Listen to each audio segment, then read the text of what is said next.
Lovely. Thank you, Councillor Mulvagnan. We are now live streaming.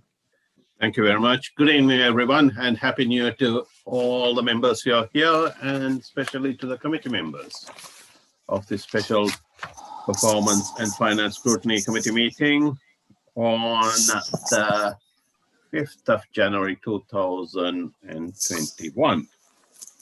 Thank you very much again for joining. Agenda. Democratic Services Officer, apologies for absence.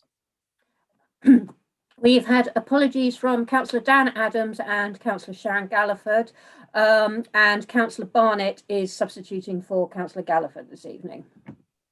Thank you very much. Any declaration of interest here? Okay, at this point, I must remind the people who are on the committee and who have also set out who are going to be witnesses and participants of their duties as participants and your duties as committee members, which I'm sure you are all more than aware as councillors. Surrey Heath Local Enforcement Plan. This is actually a call in by Councillor Alloway and seconded by Councillor Victoria Wheel, I believe. And what we intend doing today is not to rehearse the previous meeting with all the documents. We want to actually try and get the crux of the problem, which is the call-ins themselves. Before we go further down the line, I just want to, having read most of the documents, one point I would like to actually bring it up at this particular moment in time is page 11, Annex B, which says Council existing policy for consideration of breaches of planning control was contained in the local enforcement plan produced in 2014. As national policy has been revised and delivery of enforcement functions has changed, it was felt the plan was needed reviewing. This from PNF chair's point of view, it's a bit worrying. Again, we are 6-7 years, this document has not been touched. I'm going to recommend that this is actually brought to the PNF, even if there's no change in the LEP document annually, so that we are actually refreshing our memory year in, year out. We had come across the same issue with Councillor Bates here on the hardship allowances. Again, a document which was produced in 2013 had never been looked at. So that's my recommendation. Can you kindly make a note of my recommendation, please? Thank you. Right. Anything else on the bulk of the paper? Committee members first, before we go to the crux of the matter. Councillor Wheeler. Thank you, Chair. It's just to say that with reference to the recommendation that you've made, I think you'll find that Councillor Alloway and or myself have an additional recommendation to make. Will actually bring this back a little bit forward. So if we could hold that in abeyance, please, until you've heard from us. Thank you. With pleasure.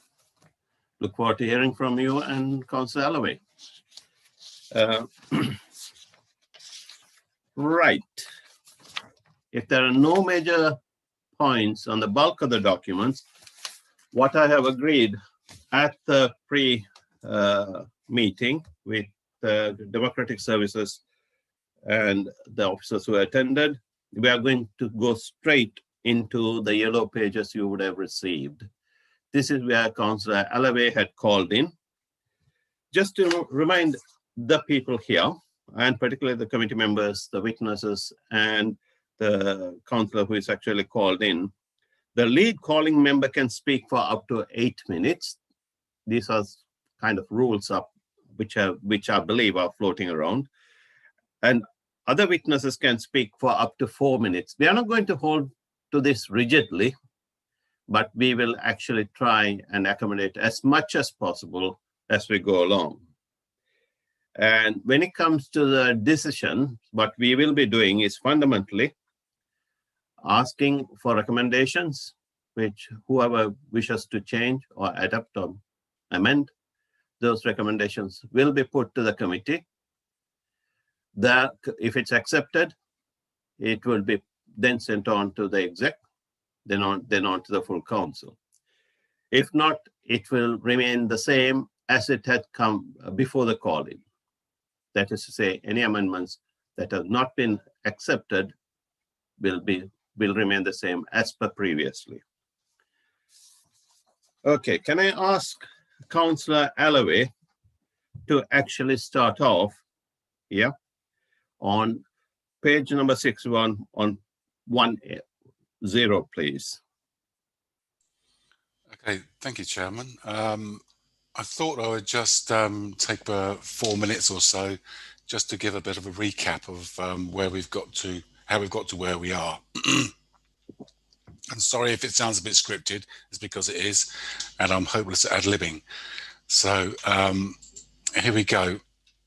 The enforcement policy and application of enforcement since 2014 has in many views not been as effective as it should be.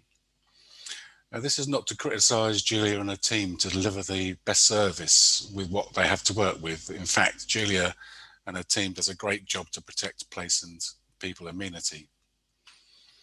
It's encouraging to see that the enforcement team is now better resourced to enhance delivery. Since being a councillor from 2007, the enforcement topic has frequently been subject of discussion with public and fellow councillors. And the initiative was started some 14 months ago to propose enhancements that would facilitate ward councillor local knowledge input, enable up-to-date awareness of the enforcement schedule, enhance the message publicly to those thinking of working the system that they should think twice, enhance the public confidence that amenity and integrity of the planning system will be robustly upheld, and allow both process and output to be audited for performance. The proposed draft LEP accepted by the executive was felt to be a little short of achieving the aspirations, hence the calling. The current policy and previous level of resources was felt to have resulted in refused permissions being ignored, and then subject to the 10-year rule abuse through lack of refusal decision monitoring. I note the officer responses to the call-in points, but feel the intent of the changes proposed should be implemented with suitable wording to address their concerns, but still achieve the intent. Enhanced communication and collaboration is the goal.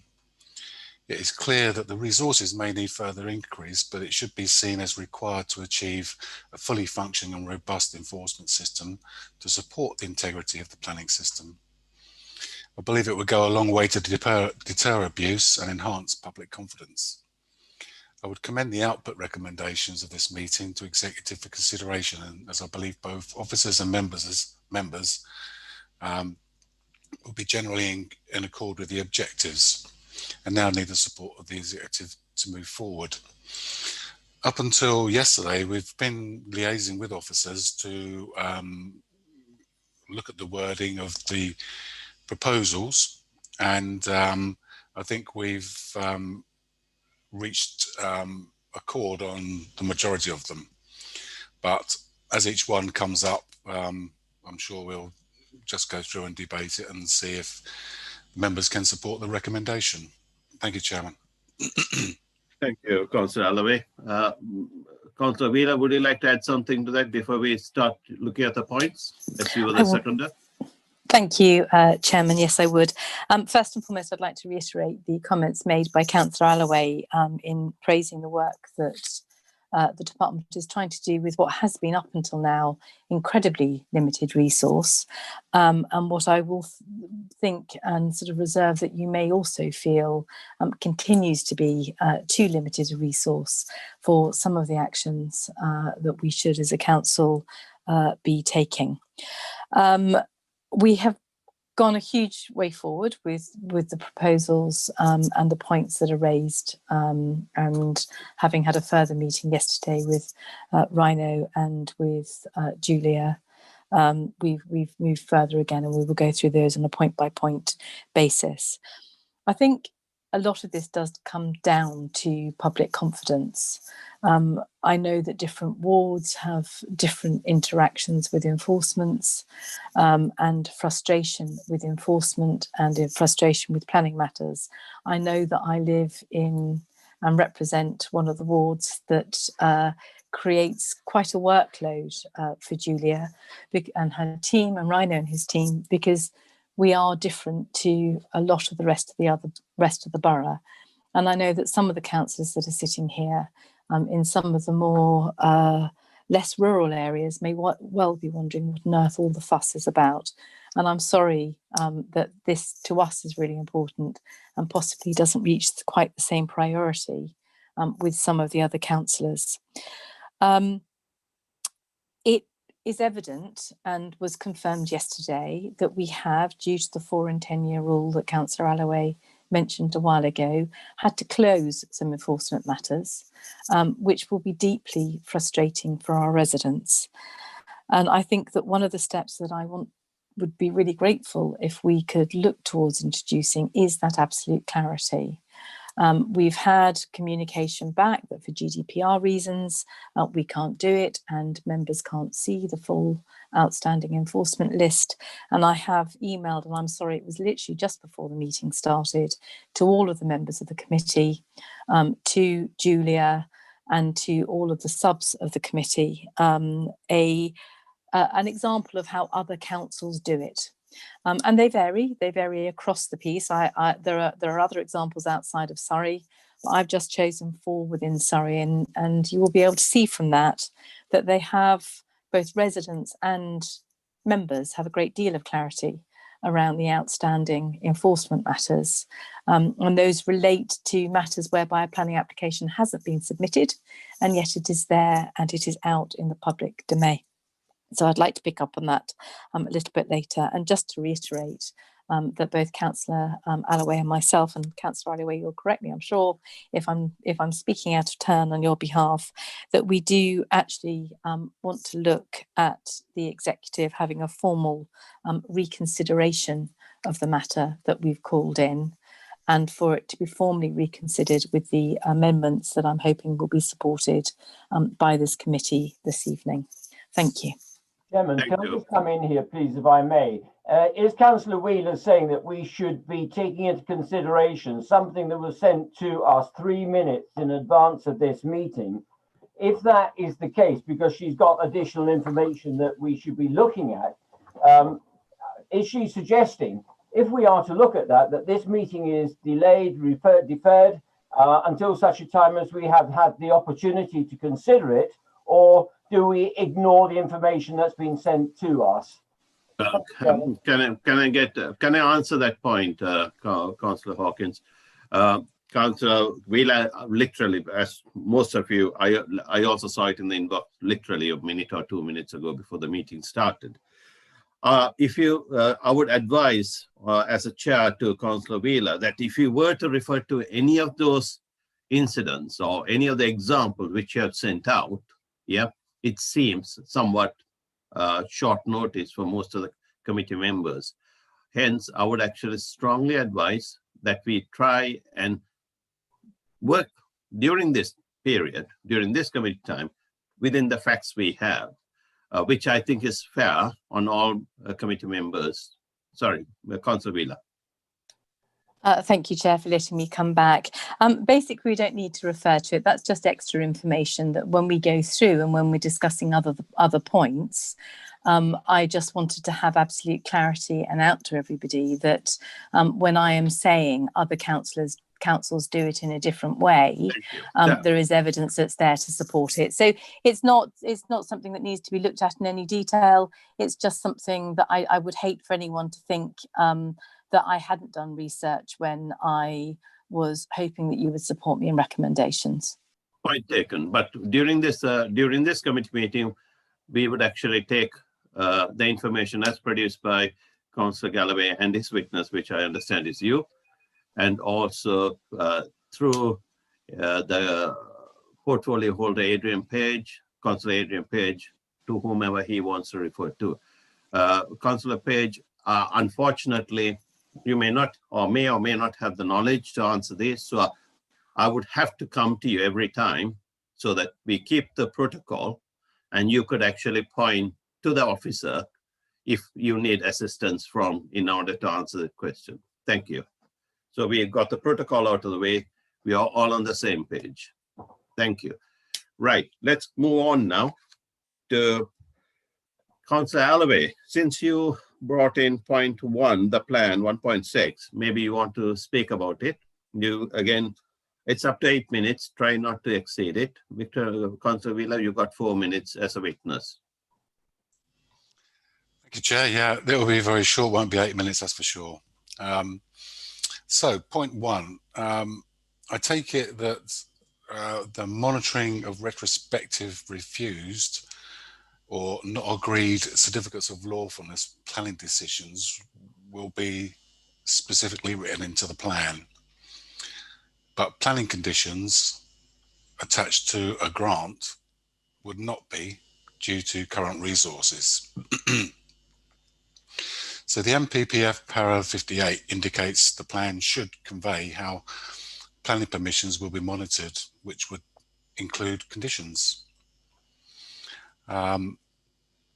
So the recommendation is to insert a paragraph which states compliance activities are assigned to an officer and positive compliance verification to be documented. The enforcement schedule will be available for councillor reference. Performance provided for biannual review by the planning committee. I would also recommend that the monitoring of planning conditions should be considered in order to ensure the planning conditions are complied with and prevent the abuse of the 4- and 10-year rules. Thank you very much, Councillor Allaway. Councillor Wheeler. Thank you, Chair. I obviously support the points that have already been made by Councillor Allaway, and actually I don't know if there's the pertinent point to pick it up on, but would suggest that.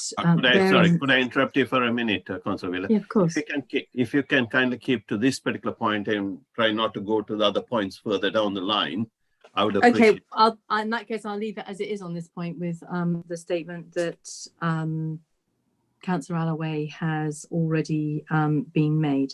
Okay. If you have nothing to add, just put your hand up and we'll move on. That way we keep the meeting going smoothly forward. Councillor Page, as portfolio holder, would you like to answer or would you like to pass it on? I'll answer and pass it on, if I may. So from my point of view in this particular piece is that this information is already in the public domain and will be recorded in minutes from other meetings, planning applications meetings and so forth. It's my view that we just simply don't have the resources in terms of the officers to monitor these things, but it's more likely that the ward councillor could monitor those things and bring it to the attention of the enforcement officers. So I would think that it would be on the councillors themselves in their wards to monitor those things, those conditions that have been laid on various planning permissions.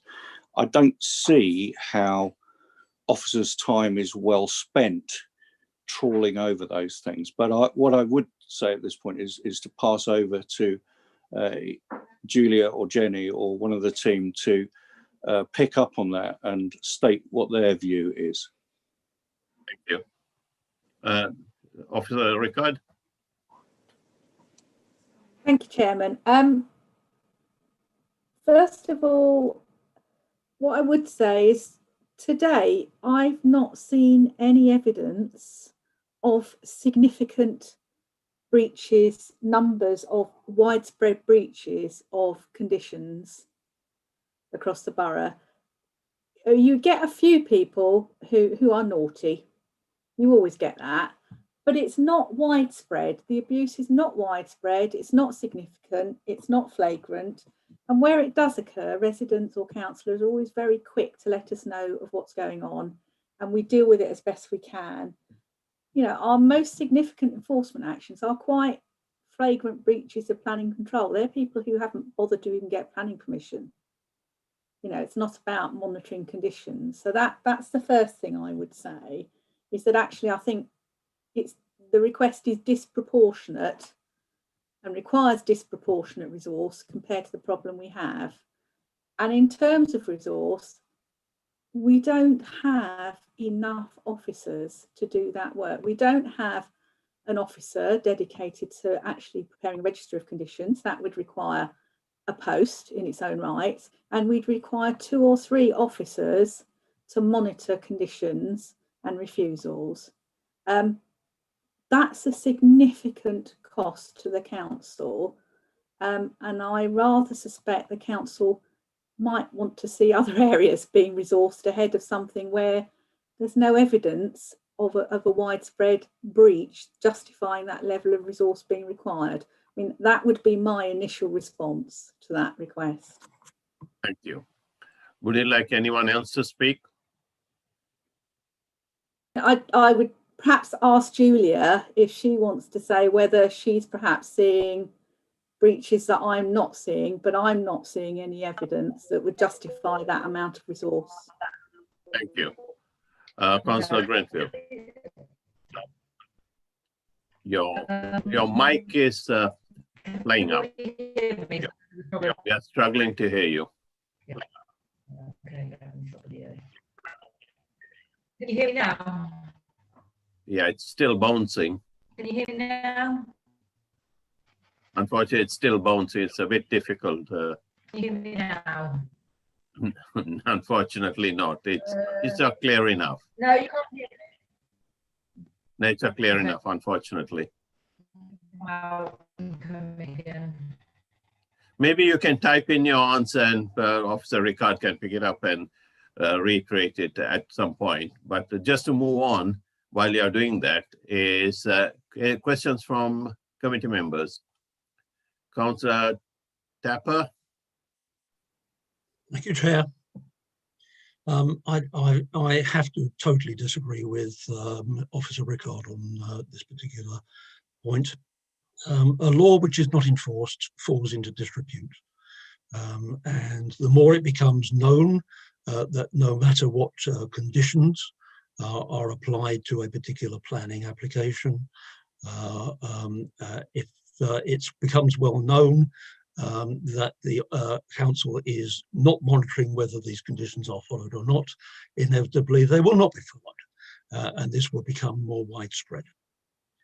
If we don't have the resources, and I can testify from an example in my own ward where an extension was built which clearly exceeded the plans that were supplied, and a visit by a building inspector would have picked this up immediately, but no one ever attended, and so this is now causing problems between this particular person and their neighbour. This sort of thing is going to become widespread, and I can't understand how Officer Ricard can say that she's not aware of these if it's admitted that we're not monitoring them anyway. Perhaps it would be thought maybe that out of sight, out of mind is a justification. So I'm sorry, I disagree. If the council cannot enforce its own regulations, then it's not worth the. Thank you, Councillor Tepper. Councillor Wheeler, as a seconder or as a witness? As a councillor, really, to respond to some of the comments that have been made during the course of the debate, if I may, Chair. Yes, please do. Yeah, absolutely. Thank you. So it's a couple of things, really. It's always a balance between what is money well spent, and that's one comment. The other one is whether or not we have the money, and the other one is the expectation of the public and our duties within the public. I am inclined to agree with both parties, both with Mrs. Rickard and with Councillor Tapper, in that the vast majority of planning applications probably do go through just fine and dandy. But those small ones that we miss, which may well seem entirely inconsequential when you look at it on paper, actually do have a very detrimental impact and would be picked up quickly, particularly if we managed to go out during the building process by officers that were able to do it. I think this is likely to rumble on for a long time, this particular matter. I think we've got two new members of the enforcement team that have recently started, that are in the process of clearing and have cleared an enormous backlog of enforcement actions that haven't been taken, many of which have had to be written off. And what I would like the indulgement of the committee for is for this matter to come back in 6 months' time.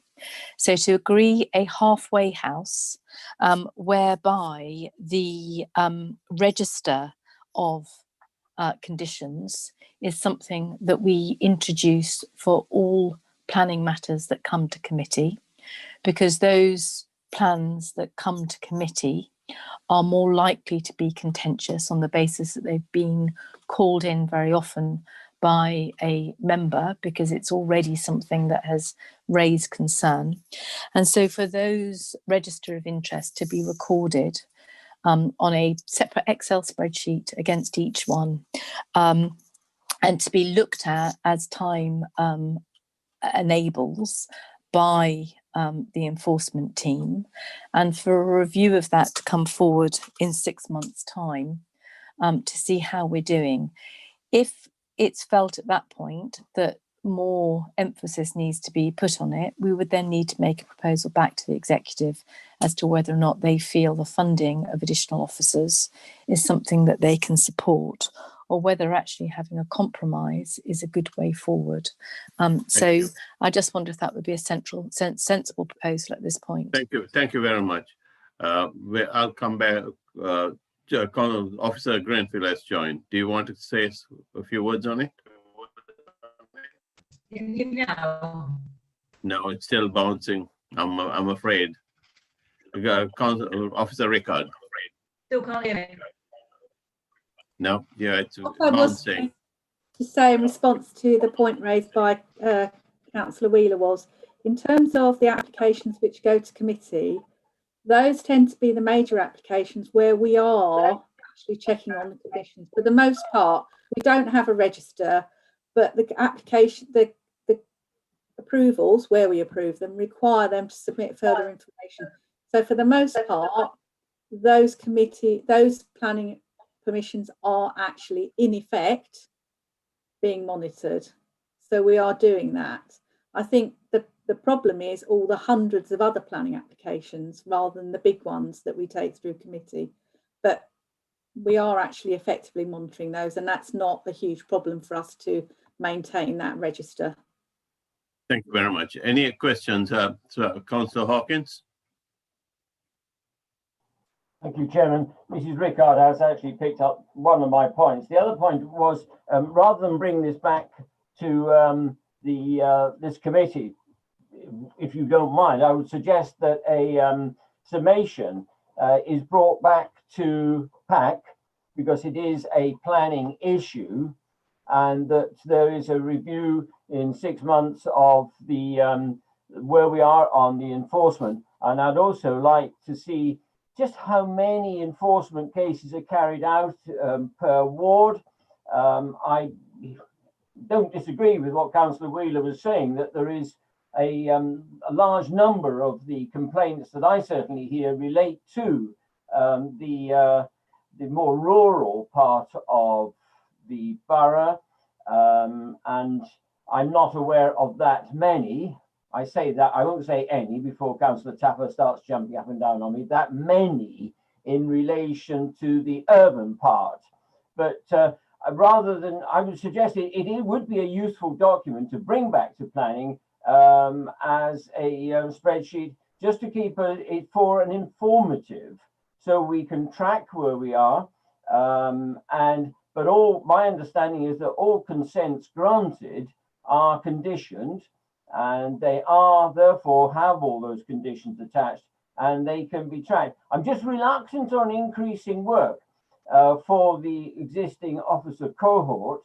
And I'm sure that if Mrs. Rickard could find another 2 enforcement, and not just Mrs. Rickard, the enforcement team, should I say, because it doesn't lie with Mrs. Rickard now, funding may well be made available to pay for these people. Therefore, we can have people driving around the rural parts of the borough picking up miscreants and anybody that dares to put the wrong colour fence up. I think it was one of the recent complaints from Councillor Wheeler. It was the wrong type of fence, wasn't it? Thank you, Chairman. Thank you. Thank you. Type is very different to colour. Okay. Any other questions on this point? Because we've spent almost half an hour on this. I'd like to keep things moving. Any questions? Okay. If there's no other questions, I've got 3 options here. One is the original option, which is actually sorry, excuse me, Councillor Morbagan and Councillor Barnett. Yeah, Councillor Barnett did have his hand raised. Sorry, Peter. Okay, I feel I have to mention, particularly after Jenny Rickard's comments about the suggesting that these things are not very widespread. My main experience with this issue has been where I've been trying to look after the interests of a particular resident that lives in Chobham, who's been in conflict with the council for pretty much 18 or 19 years now. And she's been in a conflict because she did do an attempt at retrospective planning permission.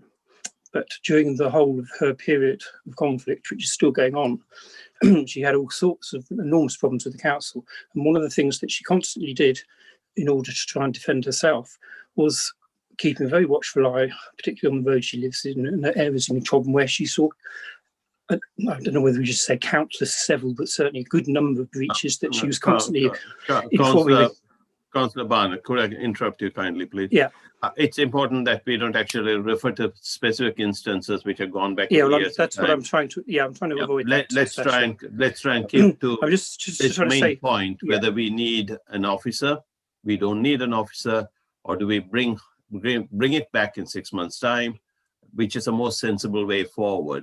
Okay. Can I just make a general point then that certainly from my experience, an awful lot of breaches were being referred to the council, and they were largely not being taken attention of. And I suspect it's because they were not particularly wanting to pay attention to somebody that they considered as a breacher themselves. But everything from what was going on next door to her, quite a lot of stuff that she was constantly telling them about, and they either ignored her or were very, very slow to respond.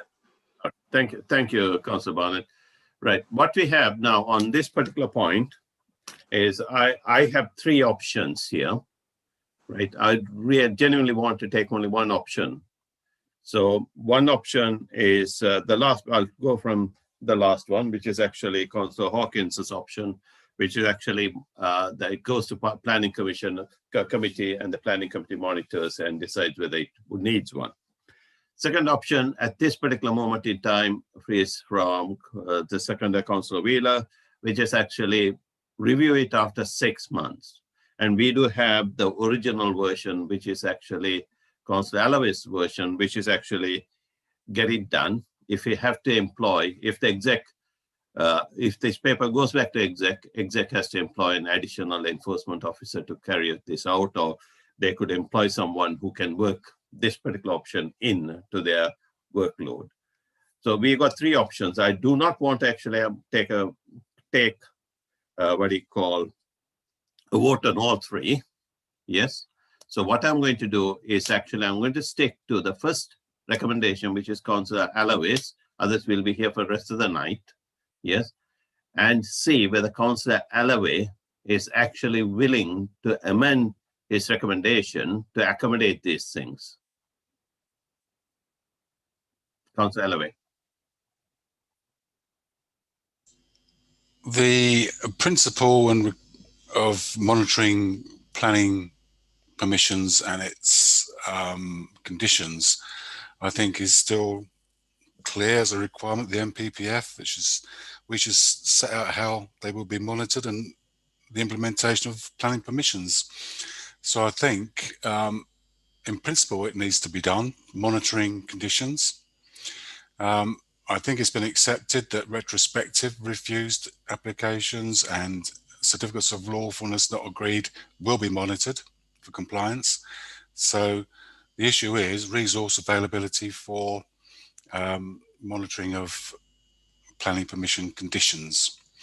So I think the principle is still right, and the way we need to do it and the approach is something that we could discuss over 6 months to come up with a workable solution. But I think the principle is still right. Okay. Right. So we are amending your recommendation, yes, to say that the principle, we'd actually pass it back to the exec with the same principles and to be reviewed, and if required, to be the council employs an additional enforcement officer or a plan officer within the department who would actually take this job on. Am I right in saying that? Yeah. Thank you. What are we passing back to the executive? That they give finance, or they conjure some people out of thin air to do the enforcement? I'm not sure what we're. Sorry, let me. Sorry, Councillor Hawkins. Let me clarify that. What we are putting back to the exec is that the enforcement has to be in place, yes. But in order to get that in place, exec will have 6 months to gather evidence, look at it, and then employ the person if required. So it's a 6 months period for, it's fundamentally taking Councillor Wheeler's suggestion, yes, to get this in place. So that way, this is Councillor Wheeler. Keep it short, please. It is very short. I was just going to say, just to summarise, I think my understanding is that we are, as a committee, accepting that the MPPF guidelines that we review all conditions is the right way forward. But over the next 6 months, we are giving the department time to come up with a reasonable plan in which they would be able to do that. And at that point, the resource requirements would come back either to this committee or just straight to the executive for funding. So it may be that when Jenny looks at this and after Rhino's worked through all of the backlog, that they find themselves sitting there twiddling their thumbs and thinking, my goodness me, what am I to do with all my extra time? Somehow I think that's unlikely. But my understanding is that what we're doing is that we are taking a 6-month breathing period to ascertain where we are, to have a clear look at what the resource requirement is meant to be, but that this committee is recommending that we move forward to be able to meet those requirements, but we accept it will need a lead-in time. Thank you very much for that. Is it clear for everyone now? We are voting on a slightly, Councillor Page.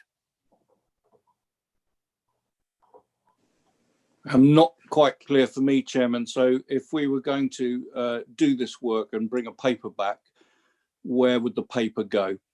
I would suggest, sorry, can I suggest make a suggestion? Because it's an exec paper, because it's a call-in, it's come here. So as the chair of PNF, I would suggest it goes back to exec with appropriate amendments, yeah, and it's accepted at the exec meeting instead of coming back to the PNF. PNF is trying to find a way through this to see where we end up. So that's our role. We have scrutinized it, and I would suggest that we go with Councillor Wheeler's amendment to this recommendation. Yes. And then in 6 months' time, if the exec fails, they can accommodate it, they would accommodate it. If not, I think it may have to go to the full council at that point. Thank you. Right, shall we vote on this now to the amended version, please? Everyone for the amended version?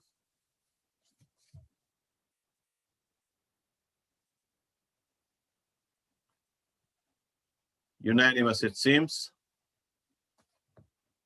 Sorry, anyone against? Can't see anyone against. Okay, it's unanimous. Thank you. Right.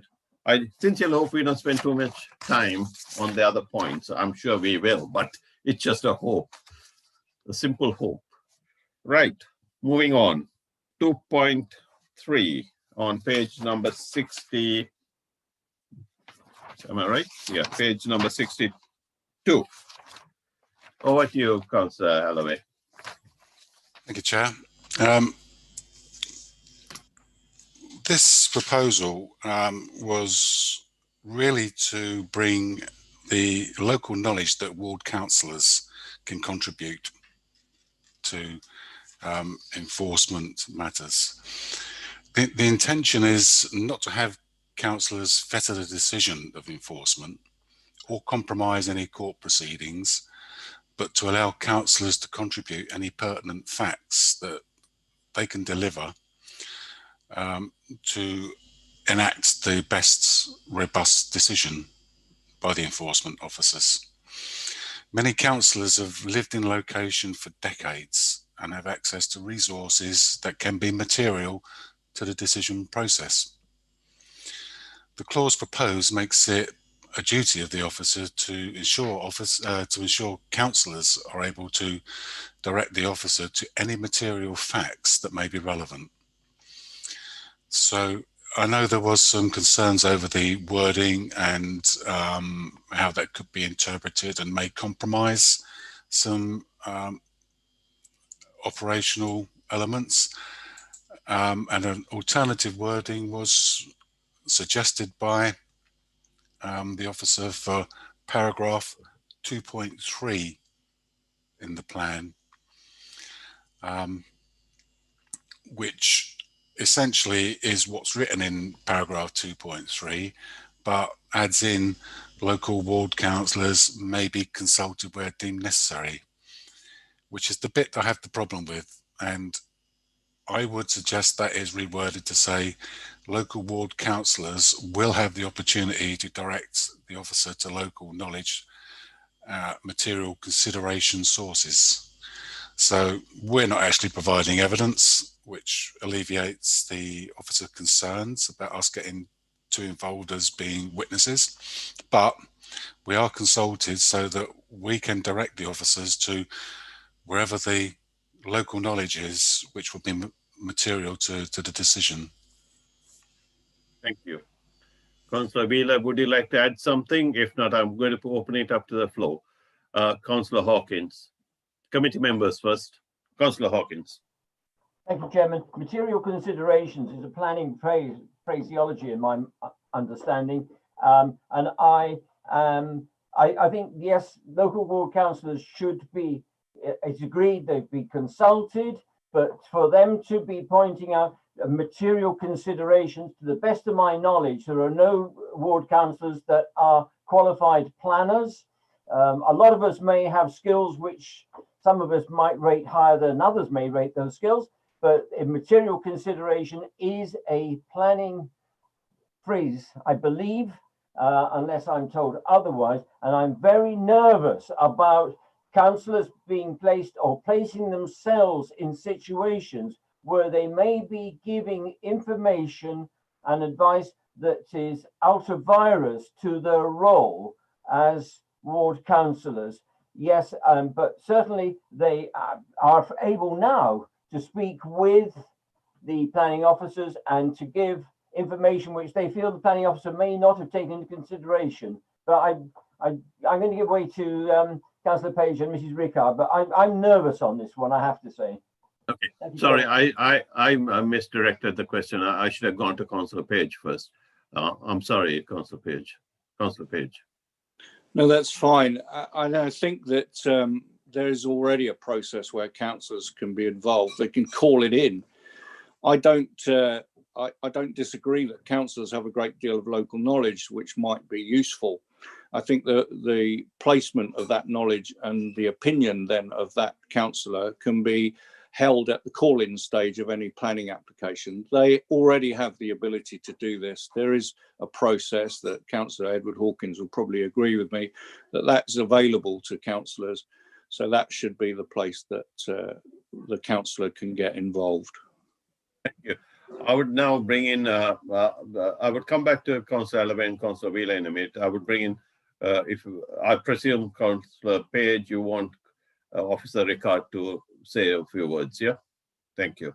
Officer Ricard. Thank you, Chair. I was just looking at the suggested wording insert there and actually thinking, I don't have a problem with that wording, and if it shortens the discussion, because the ward councillors in that wording are not actually asked to be part of the decision-making process, which is where we'd get into difficulty, because I think they might be conflicted out.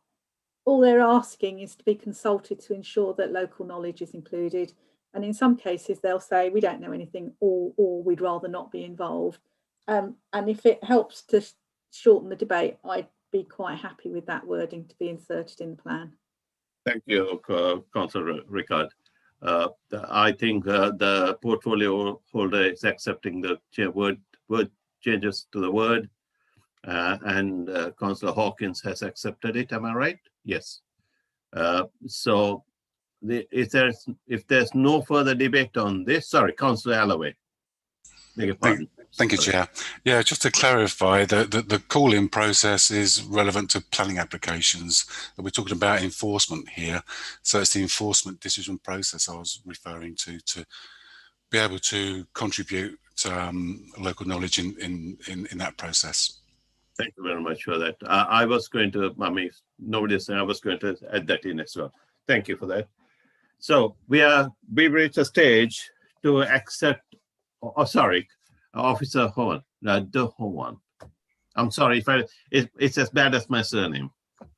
Thank you, Chair. I think it is important for me to just quickly step in here and just give my view from an officer working on the ground as to the proposal. The concern I've got is that the wording suggests that every single enforcement investigation, officers will need to consult members. And when you're looking at the overall workload that officers are experiencing, you're putting undue strain on their capacity to push through the caseload. And that is why the proposed alternative wording was included, where it is to basically say that it is for officers to consult members where deemed necessary. Just to put it into context, from an operational point of view, the officer investigating a shed wouldn't consider it essential or necessary to consult a ward councillor on the basis that the shed is there and he can see what has been constructed. It is only in rare instances that an officer would have to rely on third-party information, such as a very large operation where you're looking at an extensive site history. And then it would clearly be essential for ward members and any other third parties to be able to provide evidence that would clarify what was happening on the site before those current activities are taking place. So the current wording proposed, just from a physical ombudsman point of view, I believe, in my opinion, the council would be held to task if any investigation an officer fails to consult a ward member. So, for instance, even on a shed or a picket fence or whatever, that is of a minor technical breach, the council would still be held accountable for not consulting on each and every of those cases. Thank you very much. Thank you. I would first go to Councillor Wheeler, then to Officer Ricard, then to finally to Councillor Allaway. I was going to say, actually, if you wanted to go to Mrs. Ricard first, that's probably fine, because I've got a feeling that we're going to be saying pretty much the same thing, and that is to let us know is consulting with us. It isn't asking us for extended debate, and we are not, as members, so difficult and pernickety that we would come back on each and every matter. But it's something that you're investigating, it's something that you're aware of, and as a ward councillor, I think, given that Jenny has already accepted the wording, I would be grateful if we could just push on this one. We won't, I promise you, be entering into debate with you about these matters. Thank you. Thank you so much for that. I really appreciate it. Officer Rickard. The view that I took was that we've already agreed to produce a list to send out to local councillors. So my view is that list is the consultation. We don't have to go on every individual action. We'll produce a list saying these are the enforcement complaints we've received in your area, and we can add something into that to say, if you have any advice or information or input on any of these, we would be grateful to hear from you. And that would be our consultation, and that would be a really simple, time-saving way for all of us to approach this issue. Thank you very much. That's why I'm not feeling that this is something that we need to get too worried about. Thank you. Councillor Alloway, are you happy with this proposals and the acceptance of the wording? Yeah, I mean, great. It is achieved there, and by virtue that we're getting notified now means that we do get the opportunity to know what's going on and put that content in if desired. Thank you very much. Right, now I'm going to cut this debate, finish this debate, particular point off. All in agreement with Councillor Alloway's recommendation? Unanimous. Thank you very much. 4.5, Councillor Alloway, you're back to you. Thank you, Chair. Yeah. So 4.5, I would take it that the enforcement register is public available with all enforcement notices served. And I take it that all reported potential breaches are notified to ward councillor in the first instance and updated on progress. And I think we've seen moves towards that, achieving that in the last few weeks, which is great. I take it a register of all reported potential breaches is at councillor disposal for viewing status that will retract all Data Protection Act personal data, and that be done by an output report from the enforcement database, which is configured by IT to ensure that any DPA sensitive data is taken out, and we're left with a register which we can see what enforcement is active, what the plan is to take action, and basically progress.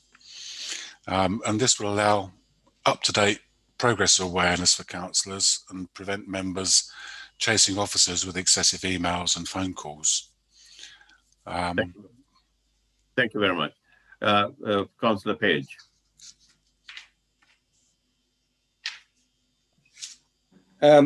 Seems to me, Chairman, that we've already covered this a little bit earlier when we produce a register. So we would get the pertinent information that would trigger any interest from the local ward councillor. That's my view on it, but maybe Jenny would add some. You're right to a certain extent, Councillor Page, but what Councillor Alloway is heading towards here is actually to be published without any data, any breach of any data, that's all.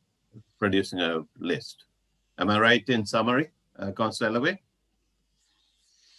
Yes, it's for us to be able to access a document which tells us what's going on, what's the proposed plan, and the status, so that we can communicate that as allowable with the officer's permission to residents, and we haven't got to keep chasing officers to say, where are you with this, where are you with that? Trying to get some streamlining in. Okay, thank you very much. Councillor Wheeler, I'll come back to you after Officer Greenfield has come in on this, yeah? Okay, apologies. I've tried to join by a different means, so I hope you can all hear me now. You know, we had this discussion yesterday, and I have forwarded Councillor Allaway and Councillor Wheeler details of the meeting that we had with the Council's Information Governance Officer, who has been perfectly clear with what we can and what we can't share. Now, as I explained to Councillor Wheeler earlier, I don't think this is one that can actually be decided tonight. And I've suggested that the two councillors come in and meet with the information governance manager to hear things from her point of view, and they can put their point of view forward as well.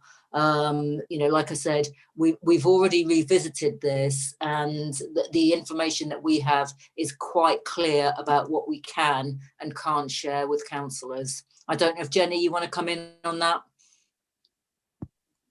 The only thing I would say is that one of the things that we are going to try and do moving forward is take quarterly reports to the Planning Application Committee on enforcement.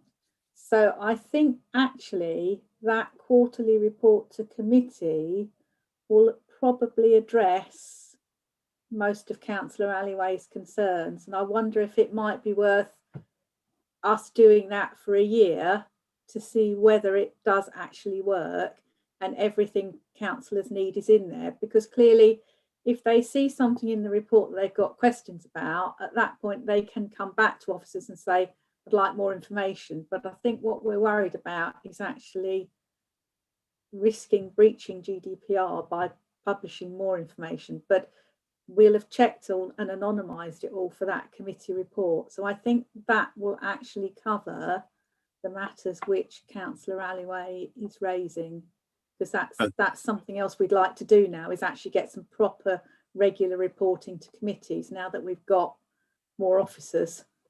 Thank you very much, Councillor Rickard. Councillor Wheeler. Thank you. I'll be brief. Thank you, Chair. Just to say that, you know, I think we will all welcome those reports that come back to the committee. But some of the research that I have done would evidence that we are, and the advice that we've received in terms of GDPR is at odds with what some of the other councils are doing. So it was raised yesterday that if somebody hasn't submitted a planning application, then to have their address in the public domain about a breach is actually against GDPR policies. It would appear that other councils don't take that view. So I would welcome the opportunity for us to go in and meet with the person that is responsible for the GDPR and the advice with the evidence from the other councils, which members of this committee can read in their leisure at a later date. And at the same time, look to bring this particular matter back at the same time that we bring back the other matter, if that goes to the executive, or in fact to support Councillor Edward Hawkins. I think this would be something that would be well placed to come back to the Planning Applications Committee, because my understanding is that enforcement matters should be searchable by the public, and I think we need a little bit of time to look at that. So let's see how that information goes when it comes back to planning. Let's review it again then, but let's make sure that this is on and diarised to either the planning applications agenda to review, I would say in 9 months' time rather than in a year's time, because by then we will have had at least 2 reports come back. And I think that would be a reasonable compromise, because I think Julia is absolutely right. I don't think we're going to get agreement here that the advice that we've been given is necessarily advice that we would agree with comparison. Okay, thank you very much. Councillor Allaway, you brought this amendment. Are you happy with what Councillor Wheeler just told us? That is fundamental. As I understand, I've got 2 versions here. One is to actually pass it back to the planning committee, or meet up with the officers, and I presume you want a dynamic report, whereas officers are suggesting a quarterly report. Yes? Correct, yes. This is my understanding of it. If you're happy with the quarterly report, which seems sensible to me at this stage, because that way we know exactly how it's going to move. And if it's still a problem, I would strongly suggest we address it through the exec, yeah, in 6 months' time. Would you agree to that? I would say that, yes, as we are getting notifications of actions directly now, that negates some element of us to keep looking to see what's going on. And we're kept up to date with enforcement actions by the officers. That's great. If a quarterly report goes to committee, DPA compliant, then begs the question, well, why can't we just access it anyway if it's DPA compliant? Yeah, agreed. That what I'm saying, trying to suggest is, let's not go to the quarterly report immediately. What I'm suggesting is let's play with it for 2 or 3 months or 6 months, yeah, fine tune it, then we can go on a regular dynamic report. Yeah, if it serves a purpose, then. Yeah, so that's a compromise overall. Everybody's happy, and we know we are not going to breach any. Information officers are happy. Yeah, we are not breaching any laws. That would be my suggestion. Would you accept that recommendation? Yeah. Thank you. Are we all agreed to the amended version? Yes. Can I have a show of hands, please? Sorry, are you agreeing, or you want to say something, Councillor Hawkins? I was just agreeing with you. Oh, perfect. Thank you. My only concern, the only point I would make is that I do want to see a report rather than expect because we'd all want to see that. We're all asked to opine on the call-in, therefore we should all see that report. It's not a personal crusade, it's not a personal report. It should be something that comes to us all. And I do think it actually should come to PAC, because it's decisions being made by PAC that are resulting in the enforcement. Now, whether it's by PAC as committee or it's by the planning service, they should all be coming through on that. And it is that committee that is the relevant one that should be seeing this and making further recommendations to the executive or otherwise. Thank you, Chairman. Thank you very much, Councillor Hawkins. So it's unanimously agreed. Officer Simpson, I know that this particular recommendation is a bit long-winded and convoluted. If in doubt, you need to listen to the tape again. But what I suggested is the amended recommendation. Thank you. 5.6 now, Councillor Allaway again. It's hold on, before we go to that, we got 1, 2, 3, 4. There are about 5 more points. Do we want to take a break for about 10 minutes? I would suggest we do. Yeah, let's take a break for about 10 minutes, 5 minutes. Okay, my vice chair says 5 minutes. I totally agree with him. Yeah, 5 minutes. Pacify the chef. 5 minutes, folks. We'll be back.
Are we all back yet? Excellent. Looks like Victoria is not in.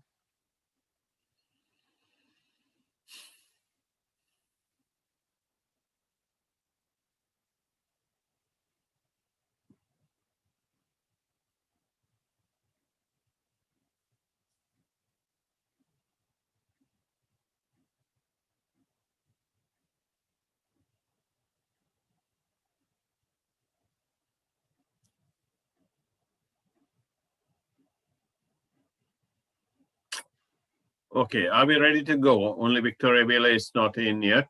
Let's move on. Councillor Allaway, unfortunately, your second day is still missing, but I'm sure you'll do a grand job without Councillor Villa. Okay, thank you, Chair. What do you, sir? 5.6. Yeah, so 5.6 is raised at the concern of retrospective applications and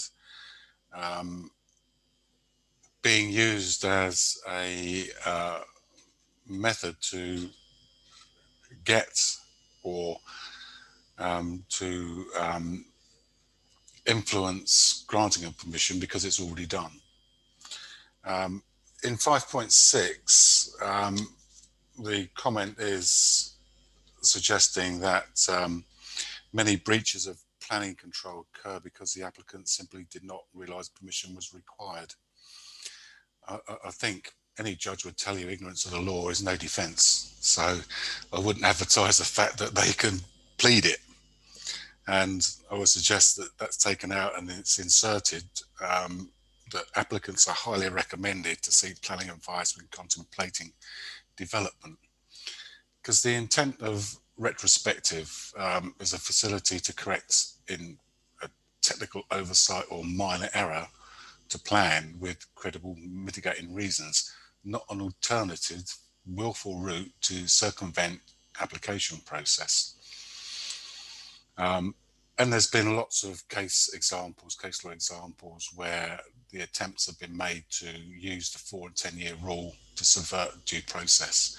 In fact, there was a ministerial statement in, I think, December 2015, because of the issues that the statement indicates that intentional unauthorised development is a material consideration for refusal.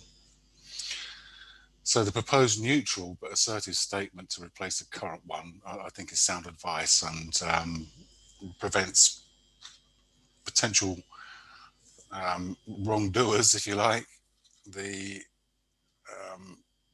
use of a route of saying, well, we weren't aware of, we needed planning permission. So I propose that the statement is taken out as written and replaced as suggested under 5.6. Thank you, Councillor Allaway. Where is Councillor Page? There you are, Councillor Page. You want to respond to that, or would you like to pass it on? I've got no particular comment about this one. Any of the witnesses, like Mrs. Rickard or Officer Greenfield? Yeah, I see your hand up. Yeah, I also haven't got any particular comment on that one. I haven't got a problem with that. Great, super. The best news today. Excellent. So can we actually take Councillor Allaway's amendment and agree that, please? Agreed? Super, unanimous. 5.8, again, over to you, Councillor Allaway. Yeah, this was to give councillors the opportunity to call in a proposal to grant permission to remedy a retrospective application or breach. And speaking with the officers since putting this in, there seems to be a number of fundamental challenges with the Constitution if we did that. So the current situation where we're getting closer communications with what's going on with enforcement and being able to understand the decisions and contribute, and a more robust decision, I think, would come from that better collaboration and communication. I would prepare to negate this proposal, subject to the ongoing review of effectiveness of the new process. Good. So there's no further discussion on this matter, unless, of course, Officer Ricard wants to add something to prolong the conversation. No, I didn't. What I actually wanted to do, Chairman, was reassure Councillor Alloway that nothing in this plan takes away his rights to call in planning applications. Retrospective planning applications are advertised on the weekly list in the same way as every other, and he has every right to call them in, and nothing that we're doing in this plan takes away that right. So he has all the rights that he wants in respect to this matter. I just wanted to reassure him of that. Thank you very much. I appreciate your comments on that. I was not being flippant at all. I knew you had something sensible to say. Thank you very much. I appreciate that. Chairman, can I just add to what Mrs. Ricard has said, to call in within the prescribed time limits, unless as otherwise agreed, because sometimes councillors do seek to stretch the time limit because something may have come to their notice later on. There are prescribed time limits for a call-in. Yep, accepted. Yeah. Okay, great. Sorry, Councillor Alloway. I think we're talking about planning applications here, but it's really the enforcement decisions. So if the enforcement decision is not to do anything, which effectively grants a permission, that did have the opportunity to be reviewed or called in the same way as a planning application to committee for scrutiny, but that was proving to be very, very difficult because of the way the Constitution is written. So it was designed to allow councillors to challenge, but I think with the enhanced communication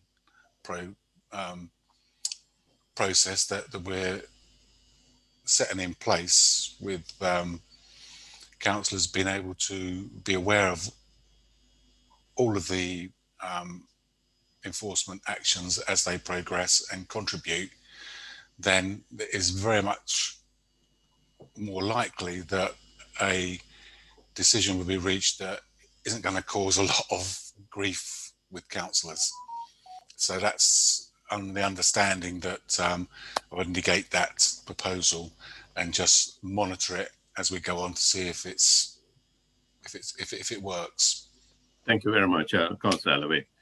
Right. So what we're actually saying here is that your suggestion is actually taken out completely, that you'd work with the councillors, and we'll come to that, and I'm sure you'll come to that in Appendix 1 flow chart where it all brings together things.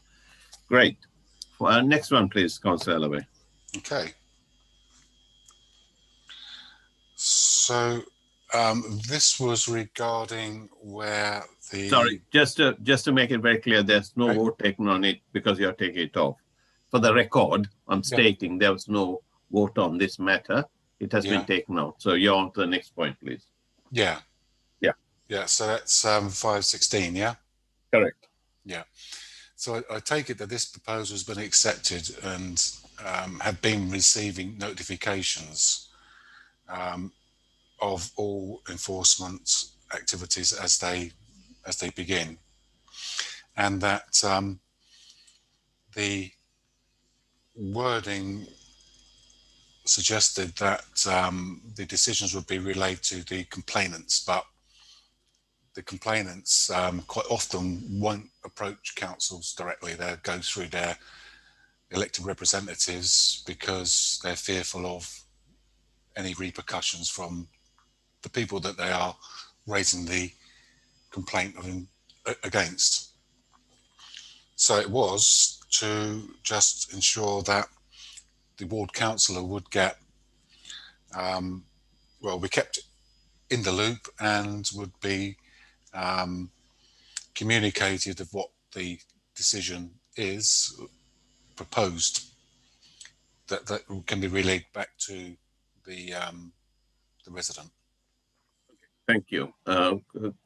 Councillor Page, do you want to do that, or do you want to pass it on to an officer? No, I think that we've covered it before, and it's the same answer as the last one. So we have the list, we have the informative, so we're back in the driving seat as councillors. So I think we can move on. Right. So any other comments? So we actually take the amendments as approved, as recommended by Councillor Allaway, and we move on. Agreed? Agreed. Excellent. Next one, please, Councillor Allaway, 5.18. Okay, yeah, 518, 519. This is a concern where the 4 and 10-year rules can be abused, and they're set out to be abused by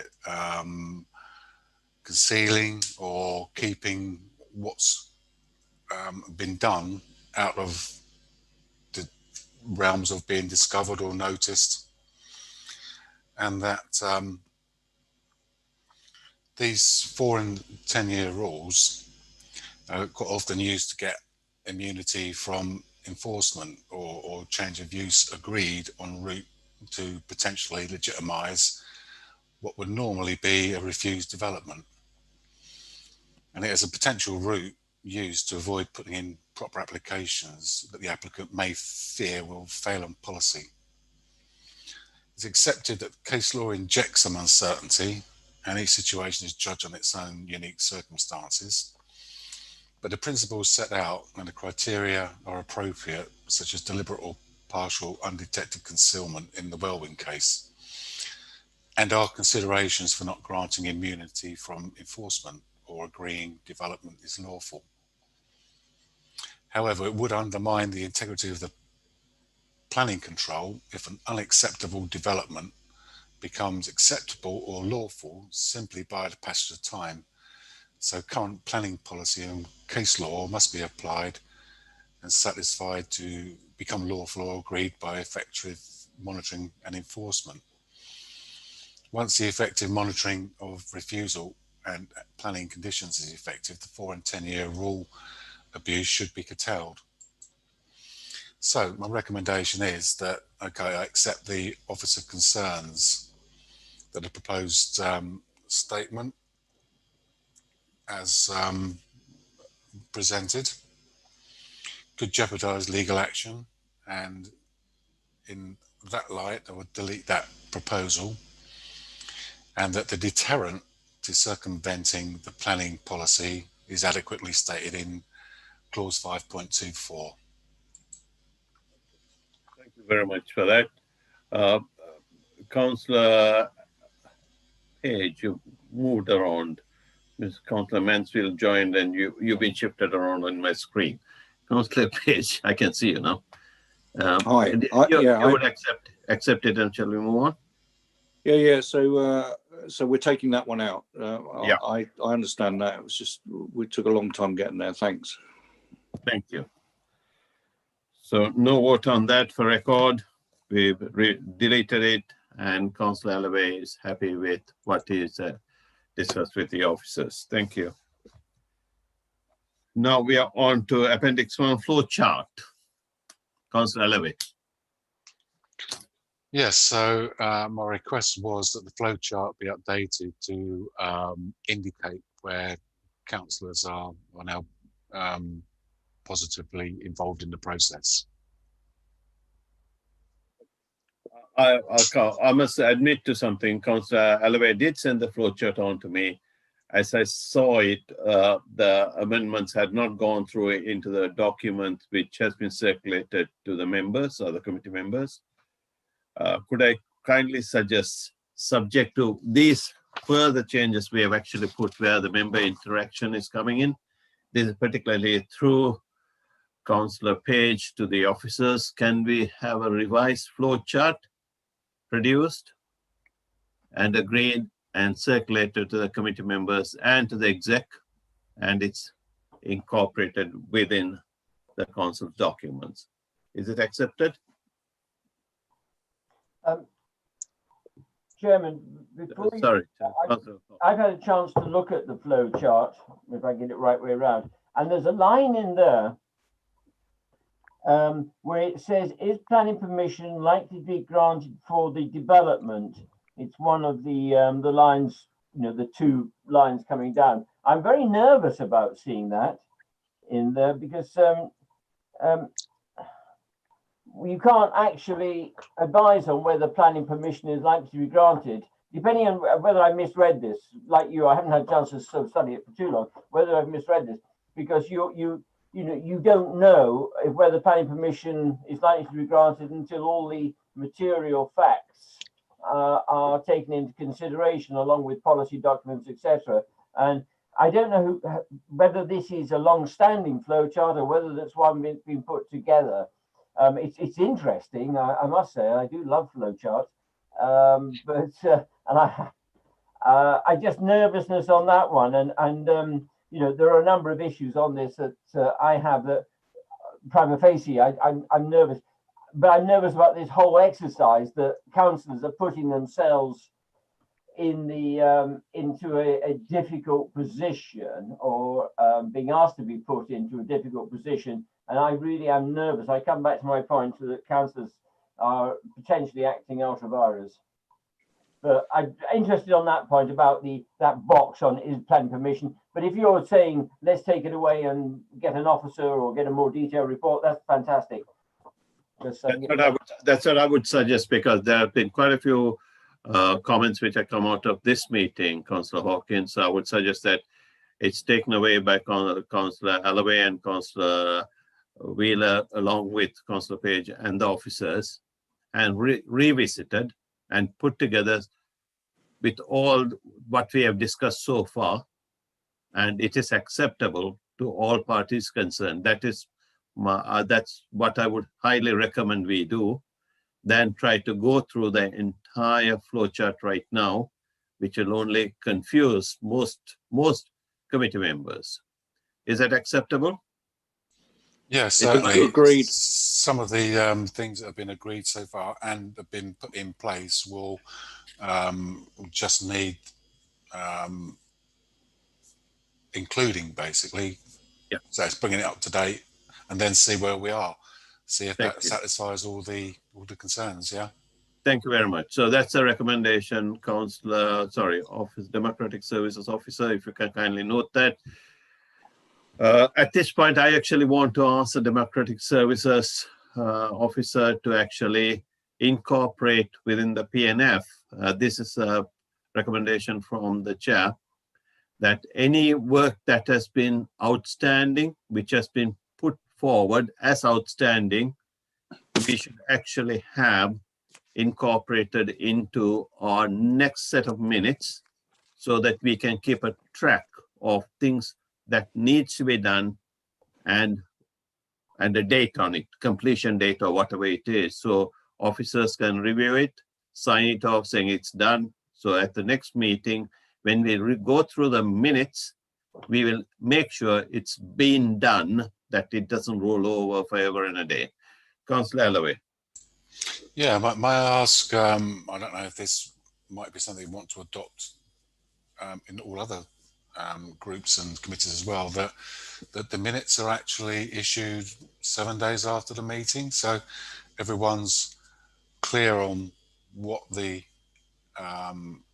actions are and can actually crack on with it and have everything ready for the next meeting.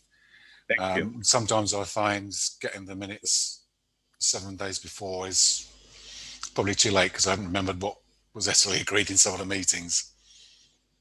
Can I make a recommendation as the chair of PNF then? that we have these minutes circulated to the chair and the vice chair within 7 days of the meeting, along with the outstanding worksheet from the PNF meetings. And so that when the full minutes are circulated to all committee members within 4 to 5 days of the chair and the vice chair signing off, has and will be completed. Councillor Garrett. Thank you, Chair. It's a very good idea. Officers, is that realistically possible to do that? I know because logistically, I know that might be an issue. I get it. I understand the reasoning behind that, but logistically, I understand that because I know that some minutes take a very long time to get put through. So if maybe the officers can sort of clarify the situation on that, I'll be grateful. Councillor, sorry, Democratic Services Officer, can I please have your view on it, because you are the person who's got to do the work?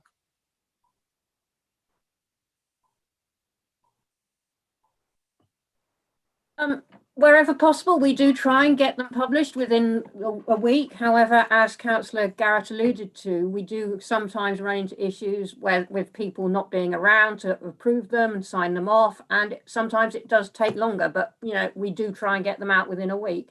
They are normally published through the modern.gov app, and you should be getting emails alerting you to them, which come from the democratic.services email. But we do try as far as possible to get minutes out where we can. Okay. Shall I give some flexibility on this recommendation, saying it's 7 to 10 days? Is that okay? So that way, if we have got some sort of a timeline along the line, that way it's recorded and it doesn't we don't leave floating things around. That's my view of the whole thing. Accepted? Yep. Recommendation accepted. Yes or no? Come on. Hands up, please. Thank you. Moving on. General, last point there, Councillor Allaway.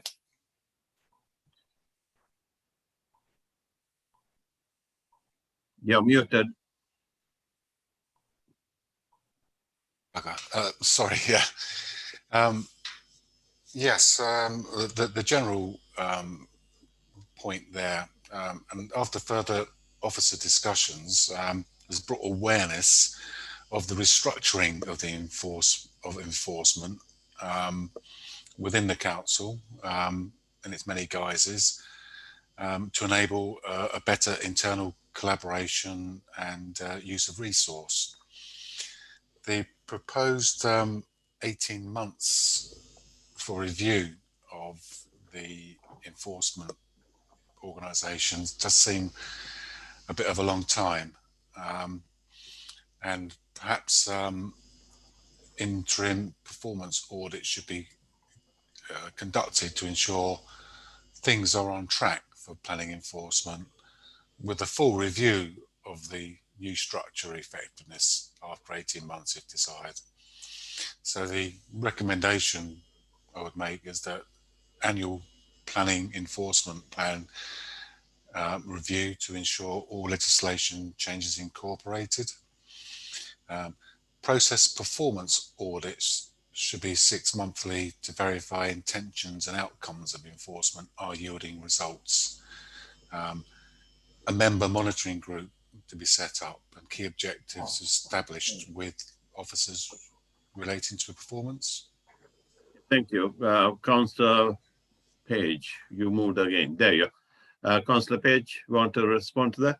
Yeah, I think that it's just so resource heavy to have that level of detail put on reports. We're looking at streamlining. We've already agreed that we're going to have member updates pack.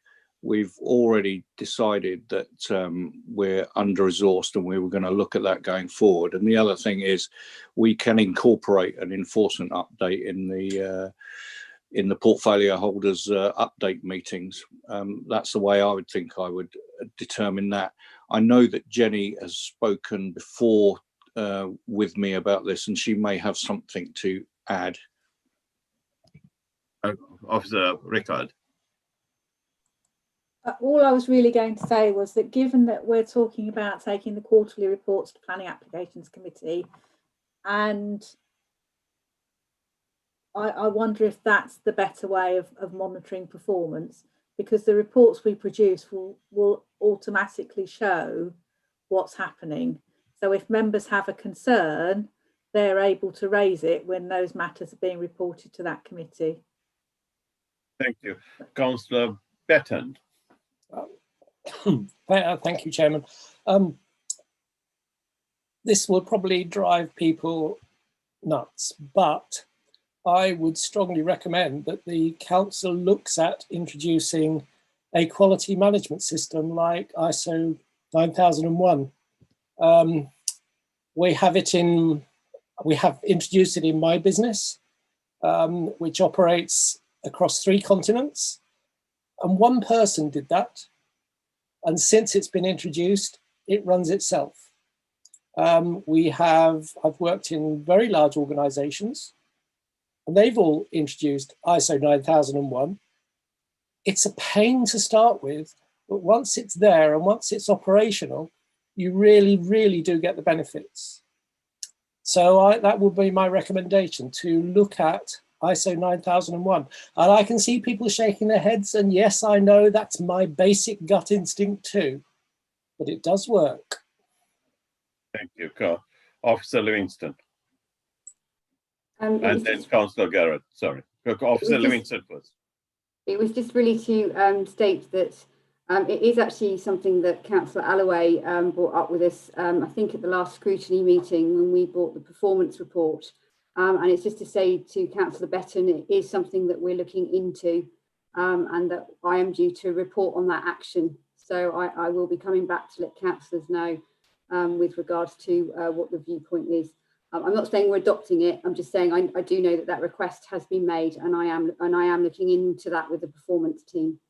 Okay, can I at that point actually add something to a question for Councillor Louise, not Councillor, Officer Livingston, is can you tell us, we need to put a time limit on it. I mean, this is something very important. I'm very keen as a PNF chair that I don't want this sort of rolling on and on.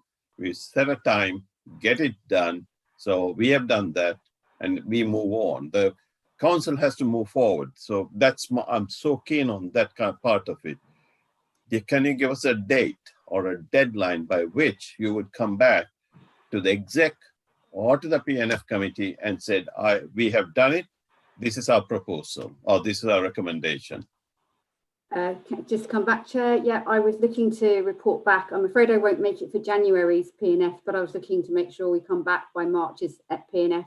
The reason for that, and there is a reason, is because it also gives me a chance to discuss it with a new chief executive that obviously is due to start on the 1st of February. And I would just like them to be aware of obviously those sort of processes that we're looking to put in.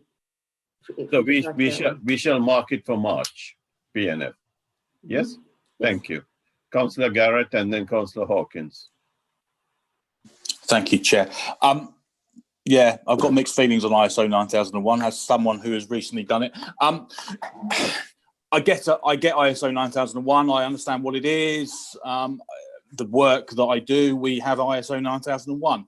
Once it's in place, yeah, there's a lot of work to do it. But my concern is it's the yearly, bi-yearly audits that can also be very, very time consuming, and time consuming means cost. So I'm not averse to ISO 9001 at all, but there is an implication there will be time. It's not a case of you get it and then you've got it, because you actually have to annually or every other year or whatever do it. So I've got mixed feelings on it, and I'm not saying no and I'm not saying yes. It's just from experience, that's just what I'm just offering, basically. Thank you for that, Councillor Garrett. I have implemented ISO 9001 to organizations. I agree with Councillor Betton. It works like a dream. It's a great way to monitor it. And hence we shall wait for Officer Livingston to come back to us in March to the PNF with a proposal. And then if we can go to the exec and the full council to implement after, of course, interacting with the new CEO. Councillor Wheeler. Thank you, Jeff. Coming back to me. Sorry, can we just get back to the recommendation, which my understanding was that we should review this in a year. So at the point that we brought, Councillor Allaway and myself brought this to Councillor Hawkins and Mrs. Rickard some time ago, as we said right at the beginning of this meeting, it hadn't been reviewed for a long time.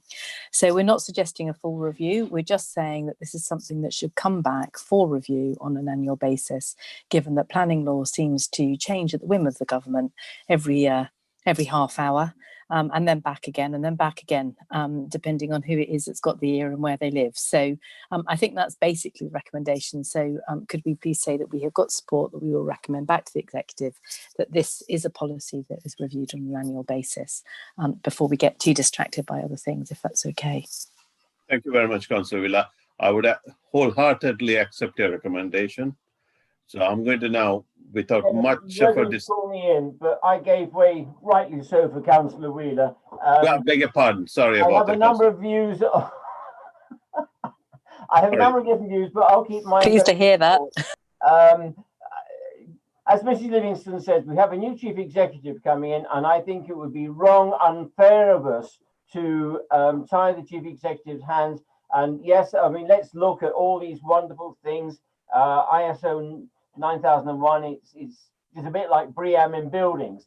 They're terrific. They keep lots of people employed. And Councillor Tapper knows, and I won't go there, Councillor Tapper, because he was heavily involved in something which really was the biggest. Anyway, I'll move on from that. But I think let's review it in March, but to ask for a paper in March, I think is slightly unfair. I would suggest to you as chairman, but let's get an update in March to where we've got to give the new chief executive time to get in and to understand just what we're driving at.